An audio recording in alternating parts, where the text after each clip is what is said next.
people sit home on their couch and say, I can do that. I can call this from right here. They've never been out there with 25,000 people 6 feet away from you calling a match. It's just so much harder than what it looks like on TV. An old elementary school friend named Johnny Backus was one that started talking to me about it, and I just did it in gym class for a week or two, and then got hooked and haven't quit since. In high school, JR was very competitive. He took the sport serious.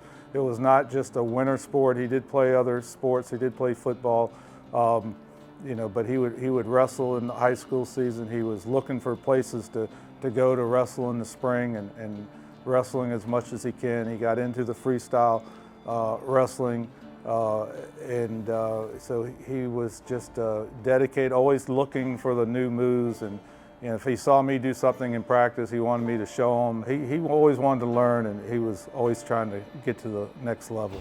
I stuck with wrestling instead of football. One, I was pudgy, and wrestling fits all sizes, and it was going to probably be my best chance of playing varsity and participating and moving on down the road, and I enjoyed it. JR and I actually wrestled each other in high school. I'm a little bit older than he is. And so we met when I was a senior in high school in 1985. And I went on to wrestle at UVA. He went on to wrestle at Virginia Tech and had a couple-year head start on him, but we officiated high school together in the mid-90s. Late 90s he started, I convinced him to come do college, and he blossomed, man. We've gone all over the country together refereeing. Well, the traits that make him so good at what he does is he just takes it so serious, and he's learning all the time, and he tries to learn, and he's very professional. He's very dedicated. Before JR even leaves to go out of town, he restudies his wrestling book. And he's very nervous every time before he steps on the match, but he's very, very dedicated, and he's very fair, and he loves the sport. I'll tell you, before the match, it's pretty much easy going, let it go. But when it comes time to actually start the match, it's all business. His goal is to not miss any calls. And, we self-evaluate, and sometimes we miss them.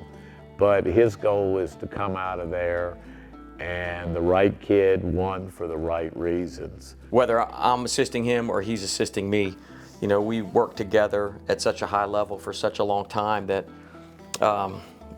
there's tons of communication that happens just with our eyesight and our body language. And I know typically what he was thinking, and he typically knew what I was thinking.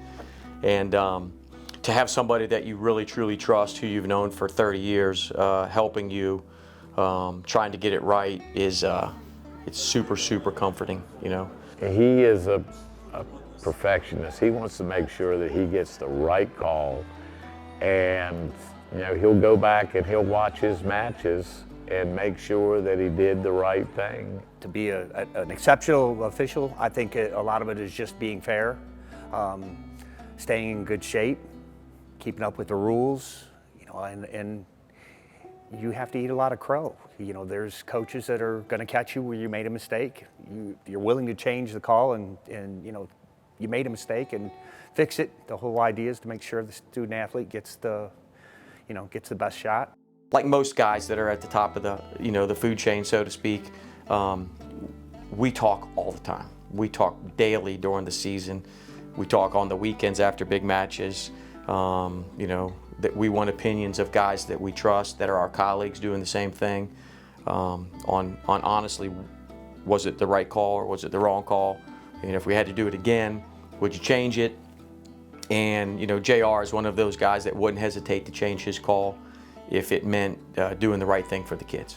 Changing a call, to me, I think it's just being fair. It's human nature, you make a mistake. I've looked at calls, I've changed them, and then a week later I've looked at them and wished I hadn't changed them. I'm no different than the wrestlers. I'm no different than the coaches.